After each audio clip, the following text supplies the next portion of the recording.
Once Upon a Time in Kochi. Directed by Nadir Shah, story, screenplay and dialogues by Rafi.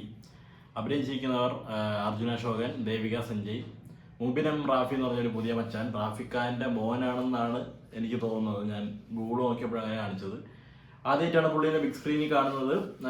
പിന്നീട് പറയാനുള്ളതാണെങ്കിൽ വേറെ Johnny Antony ചേട്ടനുണ്ട്, Jafar dicky ചേട്ടൻ, പിന്നെ അവിടെ റാഫിക്ക ഉണ്ട്, റാഫിക്ക പടത്തിലുണ്ട്, ബൈജു ചേട്ടൻ, അങ്ങനെ കുറച്ച് ആൾക്കാർ. ഷൈൻ ടോം ചാക്കോ വന്നു പോയിട്ടുണ്ട് പടത്തിൽ. പിന്നീട് ഈ പടത്തിലൊരു മികച്ച റോള് ചെയ്ത ഒരു മച്ചാനുണ്ട്, അലിൻ ജോസ് പെരേര. എല്ലാവർക്കും അറിയാൻ തോന്നുന്നു. അലിൻ ജോസ് ഇടാ, വിനയ് ഫോർട്ട് ഇടാ, ഒറ്റക്കാലം വെച്ച് ഡാൻസ് കളിക്കണം, നമ്മുടെ കിടില ഡാൻസർ മച്ചാൻ. പുള്ളി ഈ പടത്തിൽ ഒരു കിടില റോള്. അയ്യോ, പുള്ളിയാണ്. ഞാൻ എന്താ പറയണ്ടേ ഈ സിനിമയെ കുറിച്ച്. Definitely you guys will enjoy it. എല്ലാവർക്കും ഇപ്പൊ തന്നെ ടിക്കറ്റ് ബുക്ക് ചെയ്ത് തിയേറ്ററിലോട്ട് കെട്ടിയെടുക്കാം, തിയേറ്ററിലോട്ട് ചെന്ന് കയറാം, സിനിമ കാണാം. നല്ലൊരു സിസ്റ്റം ഒക്കെ ഉള്ള തിയേറ്ററിൽ തന്നെ എല്ലാവരും പോയി കാണുക. അതിന് മാത്രം ഉണ്ട്. ത്രില്ലിംഗ് എന്നൊക്കെ പറഞ്ഞാൽ മറ്റേ ഇൻവെസ്റ്റിഗേഷൻ പറഞ്ഞാൽ അങ്ങനെയൊന്നുമല്ല. ഒരു നോർമൽ എന്താ പറയുക, നമ്മളൊക്കെ കണ്ടിട്ടുള്ളതായ കഥയും എന്നാൽ അതിൽ കുറെ പുതുമയും, ഡ്രഗ്സ് ആൻഡ് സ്മഗ്ലിങ്ങിനൊക്കെ കുറിച്ച് ട്രെയിലർ കണ്ടവർക്കൊക്കെ മനസ്സിലാവും. മെയിൻ ആയിട്ടുള്ള രണ്ടാൾക്കാർ, അവരുടെ ഇടയിലുള്ള ചെറിയൊരു പ്രണയം, ആ പ്രണയം എല്ലാ പടത്തിലും നല്ല ചൊകാന്ന് കാണിച്ചിട്ടുണ്ട്. കോമഡി ഉണ്ട്, ആക്ഷൻ ഉണ്ട്, പാട്ടുകളുണ്ട്, സ്കോർസ് അടിപൊളിയായിരുന്നു. സിനിമാറ്റോഗ്രാഫിയൊക്കെ നല്ല രീതിയിൽ തന്നെ അവര് ഇന്നത്തെ കാലത്തെ പടങ്ങളിൽ കാണുന്ന പോലെ തന്നെ അവർ നല്ല രീതിയിൽ അവിടെ ചെയ്തു വെച്ചിട്ടുണ്ട്. ഈ നാദിർ ഷാഖാന്റെ പടങ്ങളിൽ ഞാൻ ഏറ്റവും മികച്ചതെന്ന് വിചാരിച്ചിരിക്കുന്ന 2 പടങ്ങളാണ്. ഒന്ന് അമറക്പുറം ധോണിയും പിന്നീടുള്ള കട്ടപ്പനയിലെ ഋത്തിക് റോഷനും. അത് രണ്ടോളം അത് കാരണമാണ് എന്നെ ഇപ്പൊ ഈ പടം കാണാൻ തിയേറ്ററിൽ കൊണ്ട് എത്തിച്ചത്. പിന്നെ ഉള്ള മെയിൻ ഒരു ഫാക്ടർ എന്ന് പറയുകയാണെങ്കിൽ അർജുന അശോകൻ. പുള്ളിയും നല്ലൊരു നായകൻ തന്നെയാണ്. എന്നാൽ ഈ പടം എന്നെ കണ്ണഞ്ചിച്ച് കളഞ്ഞു. ഞാൻ വിചാരിച്ചത് പോലെയല്ല പടം. നെക്സ്റ്റ് അങ്ങ് അവിടെ എത്തിയിരിക്കുകയാണ് പടം. മനസ്സിലായല്ലോ, അങ്ങ് എത്തിപ്പിടിച്ചിരിക്കുകയാണ് പടം. തങ്കമണിയും മലയാളി ഫ്രം ഇന്ത്യയും തുടങ്ങി അങ്ങനത്തെ കൾട്ട് പടങ്ങളുണ്ടല്ലോ, അങ്ങനത്തെ കൾട്ട് പടങ്ങളുടെ കൂട്ടത്തിൽ ഈ പടത്തിനെയും കൂടി ഞാൻ കൂട്ടുകയാണ്. എനിക്ക് ഈ പടം ശരിക്കും ബോധിച്ചു. അമറക്പുറത്തോണിയും കട്ടപ്പനയൊന്നും ഒന്നുമല്ല, ഇതാണ് പടം. ഇതിന് വേണം നിങ്ങൾ കയറി പോവാൻ. അർജുന അശോകൻ ലീഡ് ചെയ്തിരിക്കുന്ന റോൾ എന്ന് പറയുന്നത് ഒരു പോലീസ് ഉദ്യോഗസ്ഥന്റെ റോളാണ്. He did well. ശരിക്കും നല്ലോണം ചെയ്തിട്ടുണ്ട്. പിന്നെ നമുക്ക് ചെറിയ പുഞ്ചിരി അവിടെ ഇവിടെയൊക്കെ തരാനാണെങ്കിലും ട്രാഫിക്കിനെ കൊണ്ട് സാധിച്ചിട്ടുണ്ട്. ഇടയ്ക്ക് പാഷാണ ഷാജി വരുന്നുണ്ട്, പുള്ളിയും കുഴപ്പമില്ലായിരുന്നു. അങ്ങനെ ചുമ്മാ ജോണി ആൻ്റണി ചേട്ടൻ ഒരു അന്ധനായിട്ടാണ് പടത്തിൽ അഭിനയിച്ചിരിക്കുന്നത്. ആൻഡ് പുള്ളീൻ്റെ ക്യാരക്ടറിനൊരു ഡെപ്തും ഒരു എന്താ പറയുക, ഒരു സ്ട്രെങ്ത്നെസ് ഒക്കെ കൊടുത്തിട്ടുണ്ട്. അതൊക്കെ കാണാൻ നമുക്ക് ഈ ഒരു സാധനം വരും.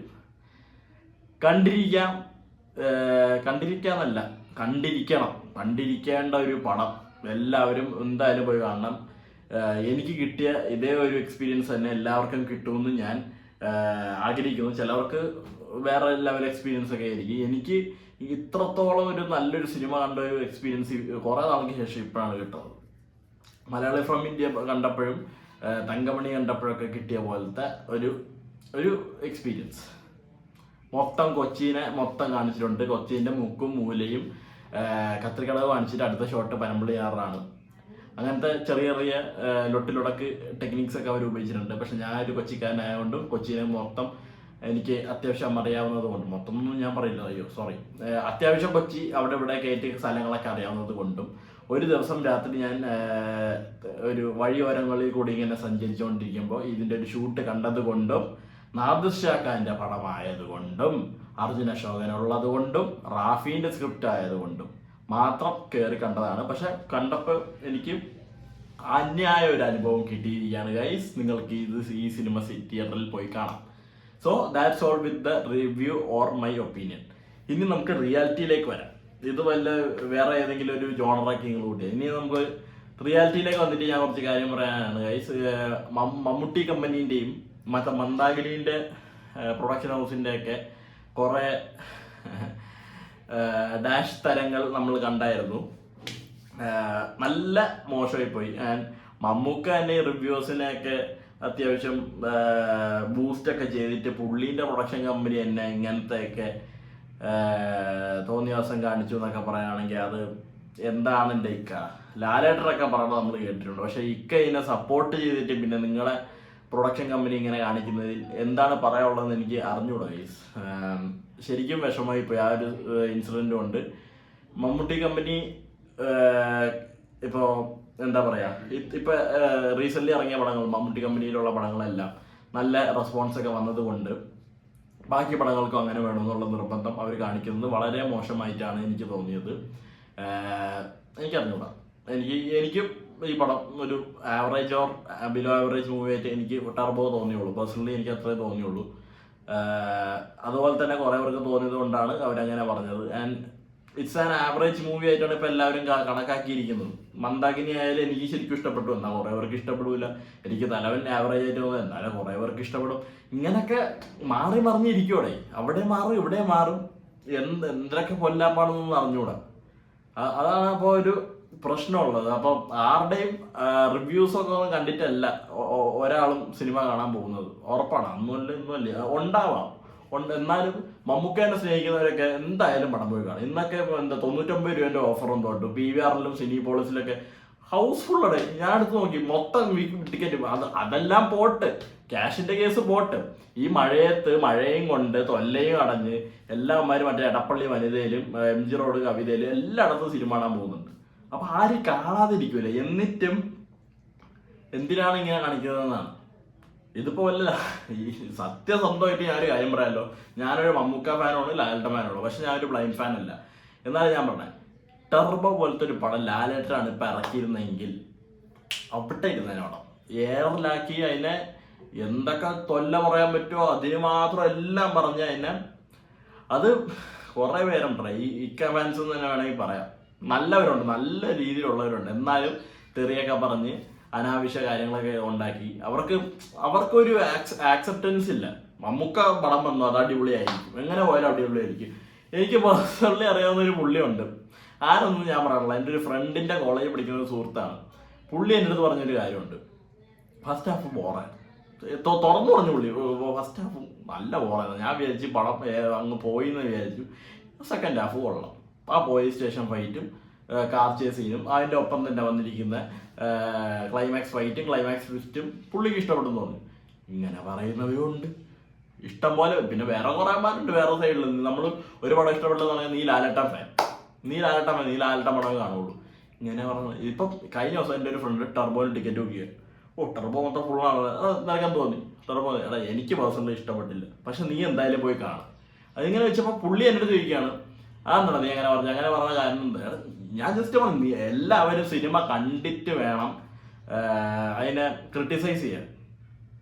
കാണാതെ ഇപ്പോൾ ഓൺലൈൻ മീഡിയാസിലൊക്കെ കമന്റ് ചെയ്യുന്ന കുറേ അണ്ണന്മാരുണ്ട്. യവന്മാരൊക്കെ കാണുന്നുണ്ടോ ഇല്ലയോ? OTT വന്നാണോ കാണുന്നത്? OTTയിലാണെങ്കിൽ കായ് കൊടുക്കാതെ മറ്റേ അന്തർവാഹിനി കൂടിയൊക്കെ എടുത്താണോ കാണുന്നത്? ആർക്കറിയാം. എനിക്ക് ഇതിനെ കുറിച്ചൊന്നും പറയേണ്ട ഒരു കാര്യം എനിക്കില്ല. പേഴ്സണലി ഒരു രീതിയിലുള്ള എഫക്റ്റും എനിക്ക് കിട്ടിയിട്ടില്ല. എന്നാലും കാണുമ്പോൾ നമുക്ക് പറയാതിരിക്കാൻ വയ്യടെ. പിന്നെ മറ്റേ പെരേരാമ്മൻ്റെ ചെറിയ കേളി വിലാസങ്ങൾ, ലീലാവിലാസം എന്ന് വേണമെങ്കിൽ പറയാം. മമ്മൂക്ക ഫാൻസിൻ്റെ ഇടി വാങ്ങിച്ചു കൂട്ടാനൊക്കെ ഒന്ന് കഴിഞ്ഞ ആഴ്ച. ഞാൻ അതിനെ കുറിച്ചൊന്നും ഇപ്പോൾ പറയുന്നുണ്ടായിരുന്നു, ചുമ്മാ പറഞ്ഞു പോകുന്നതേ ഉള്ളൂ. എനിക്ക് തോന്നുന്നു വെച്ചാൽ ഞാൻ എല്ലാ കലാകാരന്മാരുടെ കൂടെ ഒപ്പമുള്ളവരാണ്. അവർ എല്ലാ കലാകാരനാവുന്ന എല്ലാവർക്കും എന്തെങ്കിലും ടാലൻസ് ഉണ്ടെങ്കിൽ അവർ കയറി പോട്ടെ എന്ന് വിചാരിക്കുന്ന ഒരാളുണ്ട് ഞാൻ. ഈ പുള്ളിക്ക് സിനിമയിൽ കിട്ടണമെന്നുണ്ടെങ്കിൽ ഹാർഡ് വർക്ക് ചെയ്യുമ്പോൾ ജസ്റ്റ് ഹാർഡ് വർക്ക് ചെയ്ത് നിങ്ങൾ സിനിമയിൽ കയറാൻ നോക്കും. ജസ്റ്റ് സിനിമയിലൊക്കെയാണ് നോക്കണേ. ഇപ്പം ഈ പടത്തിൽ ഉണ്ട്, ഞാൻ അങ്ങനെ പറഞ്ഞു. അതിൽ സ്റ്റിൽ പുള്ളി അവിടെ ഒരു ജൂനിയർ ആർട്ടിസ്റ്റിൻ്റെ റോളോ, നമ്മുടെ മഞ്ഞുവൽ ബോയ്സിൽ കുതന്ത്രം പാട്ടിന് പുള്ളി ഇങ്ങനെ ജയ് വിളിക്കുന്ന ഒരു സാധനമുണ്ട്. അങ്ങനെയൊക്കെ കയറുന്നത്, അങ്ങനെയൊക്കെയാണ് ഓരോ ആൾക്കാരും ഉണ്ടായി വരുന്നത്. ശരിയാണ്. അതിന്റെ പേരിൽ ഈ സോഷ്യൽ മീഡിയ വന്ന് പേക്കൂത്ത് കാണിക്കണതിനാണ്. ഒരു സാധനമൊക്കെ ഇറക്കിയല്ല, ആരോ വിട്ട് ഷൂട്ട് ചെയ്യിപ്പിച്ചാണ്. മറ്റേ മമ്മൂക്ക ഫാൻസ് തന്നെ ഇടിക്കും, ടർബോന്റെ എന്തൊരു പടം ഹിറ്റ് ആവണേന്ന് പറഞ്ഞ് പ്രാർത്ഥിക്കും. എന്ത് എടേ, സെൽഫ് റെസ്പെക്ട് എന്ന് പറഞ്ഞൊരു സാധനം വേണം. ബാക്കിയുള്ളവർ എന്ത് പറയണം അതൊന്നുമല്ല. സ്വന്തമായിട്ട് ഒരു വിശ്വാസവും റെസ്പെക്റ്റ് ഒക്കെ വേണം. ഇത് ഞാൻ പറയാ ഞാൻ ആരുമില്ല, കാണുമ്പോൾ നമുക്ക് മിണ്ടായിരിക്കാൻ പറ്റില്ലല്ലോ. ഇതിൻ്റെയൊക്കെ കൂടെയല്ലേ നമുക്ക് കൊളുത്തി പറയാൻ പറ്റുള്ളൂ. അല്ലാതെ നമുക്ക് വേറൊരിടത്തിനോട് അവൻ മറ്റവനെന്ന് പറഞ്ഞാൽ മറ്റവന് ഇത് തന്നെ പറയും. പക്ഷെ അവിടെ രണ്ടുപേരുടെ ഉള്ളിൽ ആ ഒരു കോൺവെർസേഷൻ തീരും. ഇപ്പൊ എൻ്റെ ഒരു ഫ്രണ്ട്സ് ഗ്രൂപ്പ് നോക്കുകയാണെങ്കിൽ കുറെ പേർക്കൊക്കെ ഈ പുള്ളിനെ കുറിച്ച് അറിയാമെങ്കിലും ഞാനൊന്നും, നമ്മുടെ ഒരു ടൈം എന്തിനാണ് വല്ലവന്റെ കാര്യം പറഞ്ഞ് നമ്മൾ പറയേണ്ടത്? നമുക്ക് എന്തോരം കാര്യങ്ങളുണ്ട് വേറെ പറയാൻ.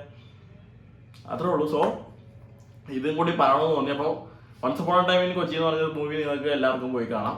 ലൈക്ക് എ സെഡ്, ഇനി വരുന്ന സിനിമകളും എല്ലാവർക്കും പോയി കാണാം. അടുത്ത ആഴ്ച ഇന്ത്യൻ്റെയും ഗജിനിൻ്റെയും റിലീസ് ഉണ്ട്. അതെന്തായാലും ഞാൻ പോയി കാണും. മോനെ ഇന്ത്യൻ ഞാൻ റീവാച്ച് ചെയ്യാൻ നിൽക്കുമായിരുന്നു ഇന്ത്യൻ 2 കാണുന്നതിന് മുമ്പ്. ഇപ്പം തിയേറ്ററിൽ തന്നെ കാണാമെന്ന് വിചാരിച്ചു. റീമാസ്റ്റേർഡ് വേർഷൻ ആയിരിക്കും, ഓഫ് കോഴ്സ് ആയിരിക്കും. വനിതയിൽ സ്ക്രീനിങ് ഉണ്ട്, എന്തായാലും കാണുന്നതാണ്. പറ്റുന്നവർക്കൊക്കെ പോയി കാണാം. ഗജിനിയൊക്കെ തിയേറ്റർ എക്സ്പീരിയൻസ് കിട്ടാത്ത ഒരാളാണ്. എനിക്ക് പോയാൽ പറ്റുള്ളൂ. എങ്ങനെ ആയാലും ഞാൻ പോയിരിക്കും. യാ, അത്രേ ഉള്ളൂ. Bye bye.